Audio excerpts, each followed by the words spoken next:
están todos enloquecidos, expectantes, preguntando, ¿sale o no sale? Sí, sale. Lo dejamos acomodarse, lo tuvimos en la previa. Creo que estaba escuchando ahí también algo de Monumental Moria, todo lo que se venía con Muscari ahora en mayo acá en el Cine El Plata. Y ahora forma parte de la Sartelli por el Mango el señor Eduardo Sartelli. ¿Cómo te va, Eduardo? Buen día. Buen día, Hernán, ¿cómo estás? Bien, todo muy bien, por suerte. Disfrutando del sol de una mañana que arrancó lloviendo, ahora estamos a pleno sol, ¿eh? Disfrutando del sol, sí. digámoslo.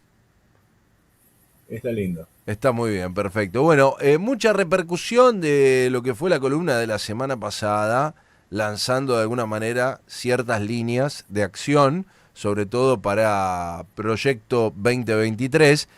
Y ahora nos venimos con ¿qué? Algunos mensajes, me dicen, mensajes en una botella. Algunos me dicen, ¿qué pasó? ¿Llegó de Police? No, nada que ver. Pero, ¿cuáles serían esos mensajes en la botella? Mira, básicamente el mensaje lo voy a mostrar, hoy es un día de libros. El mensaje en la botella es este. Oh, ¿sí? Mamita Juan Carlos querida. Torres, diario de una temporada en el quinto piso. Sí. Lo compré hace poco, lo empecé a leer. Digamos, son esos libros que uno lee porque la gente, digamos, insiste en que uno lo lea, ¿no? Exactamente. Tenés que leer. Tenés que leer el libro de Juan Carlos Torres. Bueno, vamos a comprar el libro. Es que claro, ya quisiera yo que Cristina agarre y le mande, no sé yo, la cajita infeliz a Alberto, ¿no?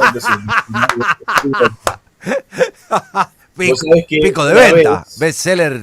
Espera, ¿cuánto lleva ya? ¿Cuántas ediciones tiene la cajita? Y la cajita 13. Tiene 4 argentinas, sí. Una española y una venezolana. Ah, mirá. Buah. A ver, que alguien se lo acerque, que Guado se lo acerque a Cristina, por ahí lo lee y se impacta. Mirá, cuando Chávez se levantó las venas abiertas de Galeano, sí. Fue un furor de ventas. Claro, totalmente. ¿no? Y vos sabés que Chávez llegó a tener la cajita en sus manos. Sí. Así que no la abrió. Pero no la abrió. No. ¿Qué impacto si lo hubiera abierto? ¿No? Hubiera tenido que escapar de Venezuela. Es interesante el libro.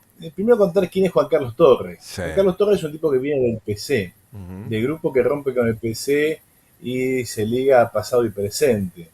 O sea, está ligado a nombres como Juan Carlos Portantiero y sobre todo Pancho Aricó. Es decir, es toda la gente que rompe con el PC por una perspectiva que ellos llaman gramsciana, pero que en realidad es filoperonista. Es esa gente que dice, vamos a pensar si no nos equivocamos con el peronismo, si no fuimos demasiado gorilas, y coquetean con eso que llaman el socialismo nacional, ¿no? Ese sector, ese sector, Eduardo, ese sector, si bien tiene esa, que es una discusión que en una segunda vuelta estaría bueno tocarlo, porque hay otro sector de ese partido comunista que después termina enganchando con el kirchnerismo, con esta lógica de en algún momento tenemos que manejar el poder. Hay algunos, yo en algún momento me hacían una referencia, algunos ya viejos capitostes del PC que se vieron prácticamente sin posibilidades de acceder al poder, se engancharon y ahora el PC es casi un apéndice dentro del kirchnerismo, otro de los sellos de goma que engrosan ese frente, ¿no? Sí, por empezar, hoy hay varios PCs, hay varios que se disputan ser el PC. El PC oficial, ignoro si sigue existiendo, digamos, más que como sello. Efectivamente, gente que se casó al kirchnerismo de un modo muy fiel, ¿no? Pero el PC desde el ascenso de Perón para acá ha tenido innumerables divisiones a izquierda y a derecha, ¿no? Que han dado lugar a la aparición de grupos guerrilleros, grupos maoístas, grupos filoperonistas, grupos más gorilas todavía. Sí. Es decir, la historia del PC post-peronismo es la historia de un estallido, ¿no? Sí. Parafraseando a un historiador francés, es algo así como el estallido de una ilusión. ¿No hay un sector de ese PC que también se vincula? Yo no sé si Juan Carlos Torres termina siendo de la gestión de Alfonsín, pero ¿no hay un sector que también entra al radicalismo?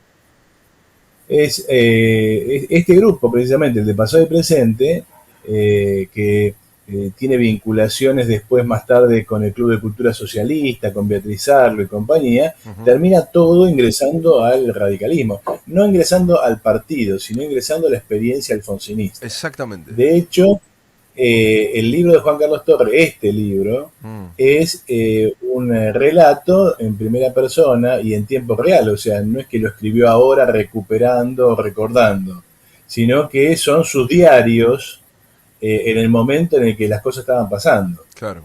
Como tal que es un relato en primera persona y en tiempo real. De un funcionario del Estado. Él es secretario de Relaciones Institucionales o algo así, de la Secretaría de Planificación de Juan Zurruil. En realidad, si uno presta atención al libro, el gran héroe del libro es Zurruil. Torres se coloca como un espectador, como alguien que, lo dice varias veces, tiene una función de espectador privilegiada. Y el gran héroe, por lo menos hasta la página que llevo leído, porque vamos a hablar de esto un par de veces más, es Juan Vital Zurruil. Y es interesante recuperar esa experiencia por varias razones. Su nombre está sonando ahora, ¿no? No, pero el nombre suena por otra cosa. El de Zurruil suena por una cuestión económica, es decir, se viene un plan austral o un plan de convertibilidad o un plan Labaña. Alguno de los tres viene. Sí. Es decir, se viene un periodo de estabilización económica. Dudo yo que un plan Labaña, pero el plan Labaña viene después de la hiperinflación y de la oposición general. Lo más probable es que la cosa fluctúe entre un plan austral, o sea, un plan de ajuste relativamente heterodoxo.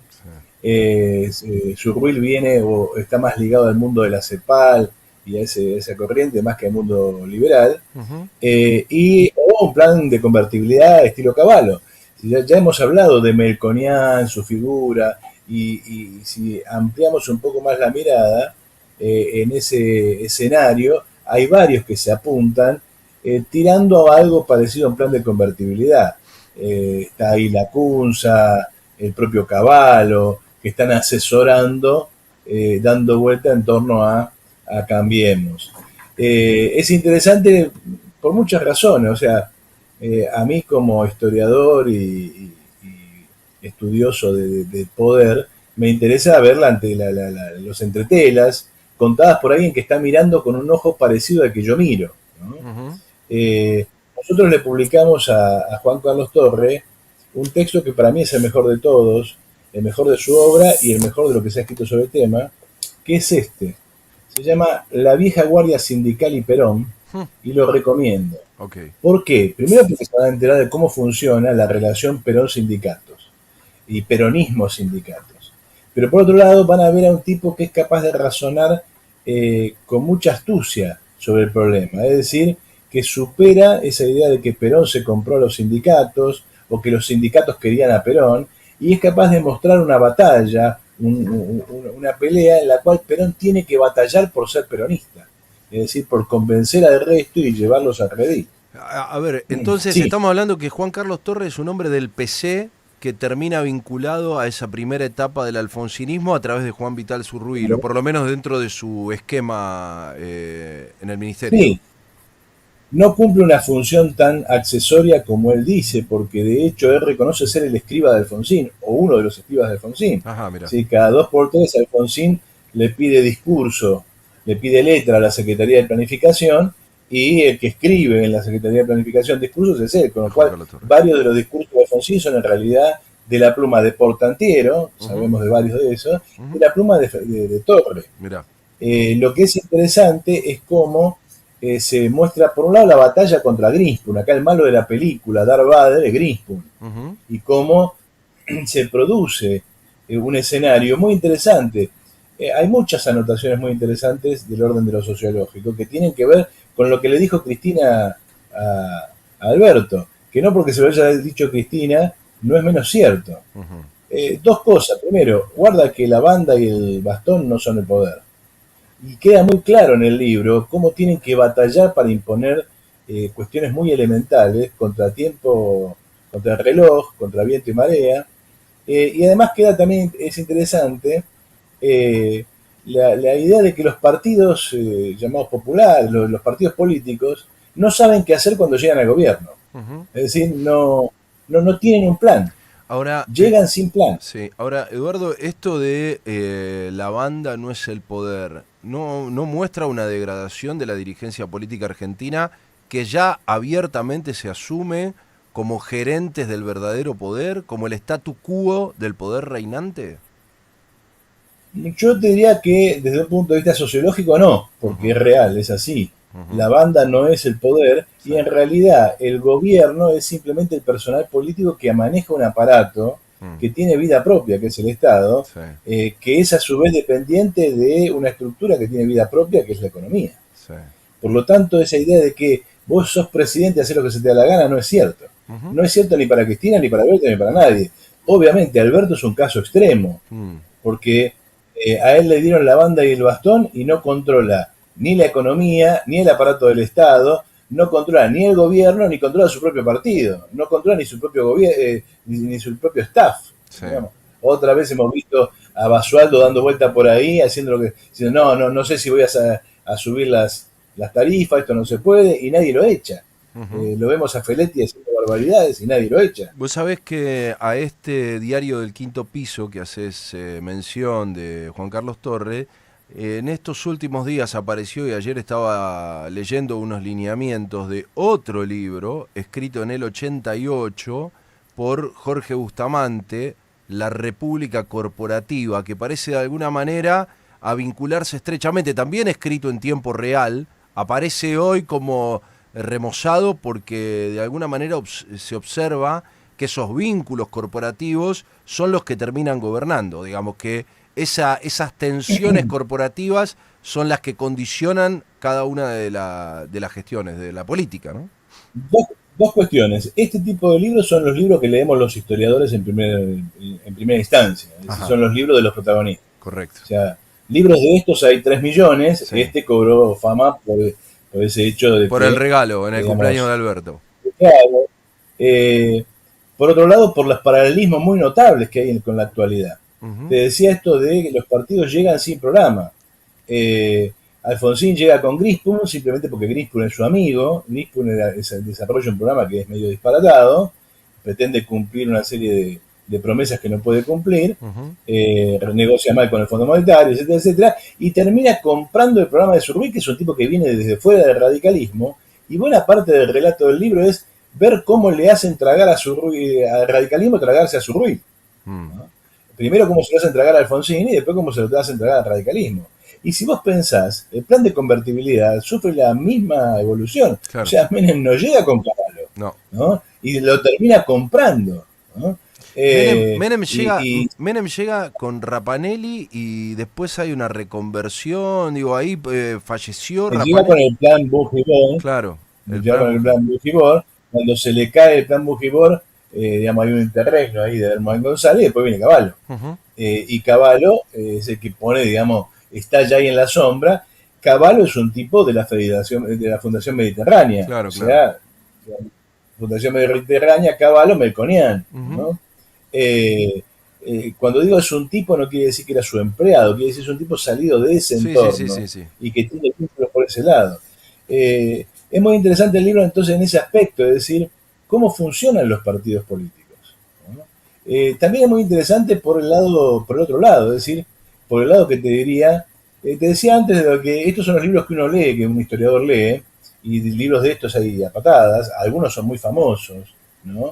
Qué sé yo, ponele, cómo hice el 17 de octubre de Cipriano Reyes, ¿no? Ujú. O el libro de Lanuse, Mi Testimonio, ¿no? Que son muy interesantes para observar cómo los protagonistas ven ese proceso que ellos mismos protagonizaron. Pero en este caso es interesante porque de alguna manera prefigura lo que se está viniendo. El libro, digamos, no es simplemente un éxito de ventas porque lo dijo Cristina, sino ya lo había levantado mucho Pañi, porque efectivamente está relatando una situación que está sucediendo de nuevo delante de nuestros ojos. Ujú. O sea, alguna coalición va a llegar al gobierno, no tiene plan, no tiene programa, y hay varias usinas que se lo están armando. Y toda la cuestión es cuál de todos esos planes va a terminar comprando. ¿Sí? ahí eso nos ayuda a entender cómo funciona un gobierno en una sociedad como la sociedad capitalista, en particular en la Argentina. Hay otras perlitas del libro, muy interesantes, ¿no? Que tienen que ver con eh, eh, esta idea de cuál es la función del sector externo. Hay un momento en el que Juan Carlos Torres relata una Ujú. escena que es muy interesante. Alfonsín se reúne con un enviado de los Estados Unidos y Alfonsín tiene uno de los problemas fundamentales que no sabe qué va a pasar con los militares. O sea, recordemos que Alfonsín vive al borde del golpe de Estado. Sí. Y entonces este funcionario de los Estados Unidos le dice, bueno, usted preocúpese por gobernar bien, ordenar la economía, que de los militares nos encargamos nosotros. Y es muy interesante, porque muestra el alto grado de integración Sí. entre la cúpula militar argentina y el sistema político norteamericano, y además es muy interesante por esto de, finalmente los golpes de Estado no funcionan si no tienen el aval norteamericano, es decir, pueden producirse, de hecho se produjeron, y no funcionaron, entre otras cosas porque no tenían el aval norteamericano. Y que esto salga de boca de los protagonistas con semejante crudeza, Ujú. ayuda a entender que cuando muchas veces uno habla del imperialismo, no está hablando simplemente de cuestiones, si se quiere, conspirativas. Ujú. Es un hecho real. Después que uno lo considere todopoderoso o que es el único actor relevante, no. Pero que efectivamente funciona, funciona. Esto uno lo puede ver, ponele, en la guerra de Ucrania. ¿Quién está en guerra con Rusia? Con Rusia está en guerra Estados Unidos, no está en guerra Ucrania. Ujú. Zelensky es simplemente un payaso, un tipo que ha sido, digamos, utilizado para una tarea que evidentemente escapa a sus manos. Ujú. Y Ucrania va a sufrir mucho por eso. Pero el libro está lleno de este tipo de perlitas. Yo creo que es un libro que ayuda a entender el presente y lo que se viene. eh, y sobre todo de parte de un tipo que eh, de alguna manera te explica todo lo que es permanente más allá del cambio del gobierno. O sea, todo lo que sigue estando ahí debajo cuando vos llegás. Vos recién hablaste de los intereses corporativos Sí. y toda esa historia. Bueno, eso está debajo y eso no va a cambiar. Vos No sabés va a cambiar. que hace, yo no sé, entiendo que hubo una entrevista, la verdad que no lo seguí, viste, a veces hay una presentación de Amigos del Poder y creo que Macri dio hace poquito una entrevista. Yo lo escuché en realidad en palabras de Dietrich, en una charla dada por Dietrich, en la cual él señala, entiendo que también lo comentó Macri, por eso hago este vínculo, pero yo lo escuché en esta charla de Dietrich, él señala que cada vez que había una presentación en la que el ministerio avanzaba, la idea de las low cost, de tratar de generar un vínculo y estructuras de transporte, en algún momento lo charlamos con vos, como algo interesante para evaluar, más allá de, digamos, los vuelcos y las trompadas que se ha dado en la gestión, pero él dice que cuando se daban esas presentaciones venían todos a felicitarlo y por lo bajo la frase era, pero a mí no me toques. Es decir, No, o sea, esto que vos señalaste en el medio de la gestión me lo acordaba muy palpable, esto de que la idea de Macri de reformar algunos sectores venía de la mano con que al que no le tocaba, al que no quedaba rozado con la política que se implementaba, aplaudía, pero a los 5 minutos al oído era, no toques la mía, ¿eh? La mía no. la mía no. Y entonces Claro. empezaba toda una tensión en la que cada movimiento que vas a dar para cambiar un poco el esquema, recibías un aluvión de quejas de los que se sentían tocados. Y dice, andá a joder al otro, a mí no me jodas. Y cada vez Es que que dabas si, un hecho, todos aplaudían y por lo bajo eso. vos tenés que pensar que un gobierno, que el personal político que ocupa el gobierno del Estado Sí, es un personal que está en guerra. claro, Que está en guerra con el aparato del Estado, con la exacto. burocracia, con todos los... ¿Por qué? Porque, ¿cómo define Clausewitz la guerra? Es el movimiento en un medio que resiste, o Claro, sea, sí, vas a sí, sí. encontrar una resistencia inmediata, con lo cual no puedes entrar con la ingenuidad de van a llover las inversiones y cosas No, por el estilo, no. porque no es No, pero así. ahí Eh, veían, por ejemplo, la lucha cotidiana contra el aparato burocrático del Estado, representado en el sindicalismo de UPCN, pero digamos, esa referencia de que vos podés venir con todas las ganas de hacer algo, y queda absolutamente trabado. Por eso en algún momento lo charlábamos, que personalmente creo que es indispensable poner en discusión, poner sobre la mesa, que el formato del sistema sindical argentino, con sindicalistas burocratizados hace 40 años en promedio, con transferencias y legados de padres a hijos, familiares que se reparten, empresas privadas que crecieron al calor de los negocios de ese sector sindical, y disputas en el mundo sindical en el mismo sentido que la mafia, los pone en ese marco y entorpece cualquier salida de proyecto. Es decir, ahí Mirá, es donde yo ahí, conecto con el tema de las corporaciones, que para mí es la bueno, clave del problema argentino. en el libro de Torre señala, lo dice claramente, una de las claves de los problemas de Alfonsín, y yo creo que todavía no llega al final, pero seguramente lo va a decir en algún momento, es el fracaso de la ley Mucci, la Bueno, ley de reforma del sistema sindical. es así. Pero sobre ese punto que vos estabas señalando, Torre muestra algo más interesante, que es lo siguiente.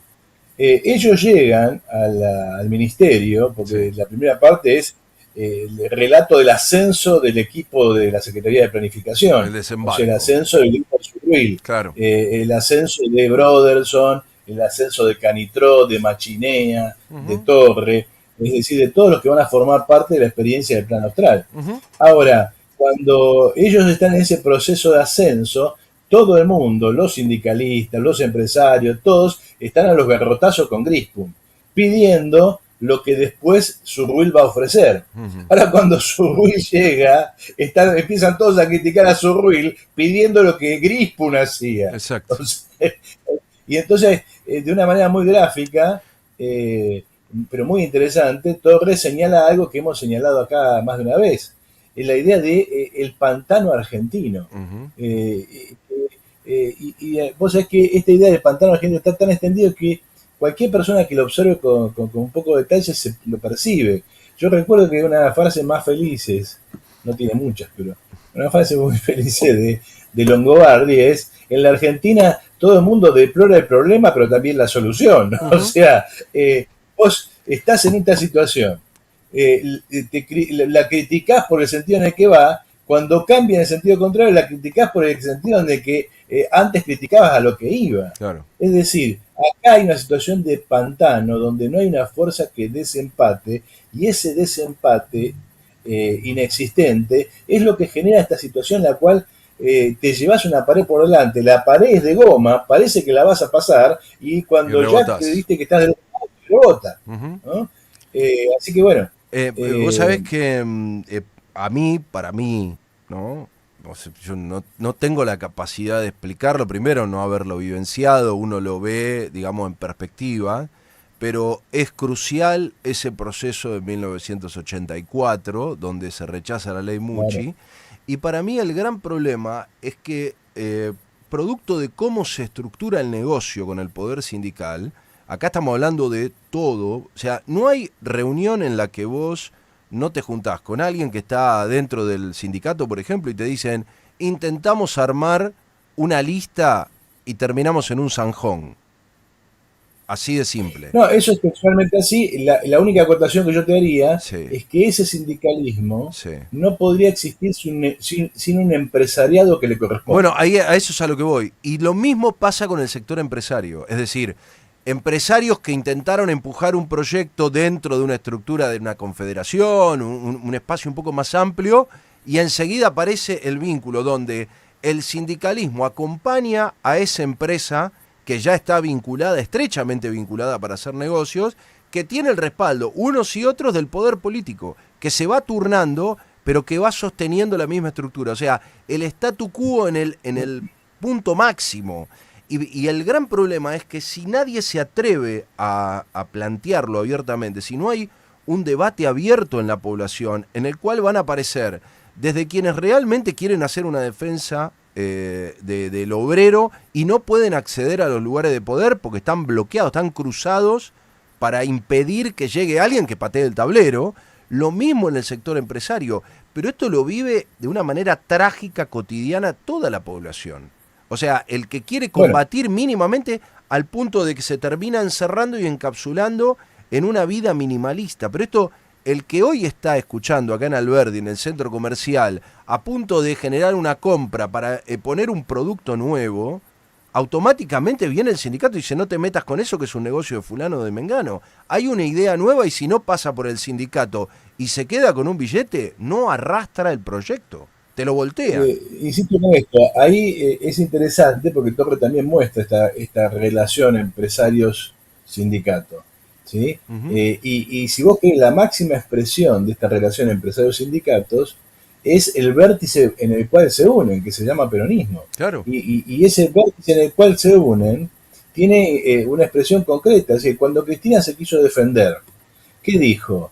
Bueno, que Lázaro Báez, que Cristóbal López, sí, pero miren el resto, miren todo el club de la obra pública. Totalmente. ¿Y qué levantás?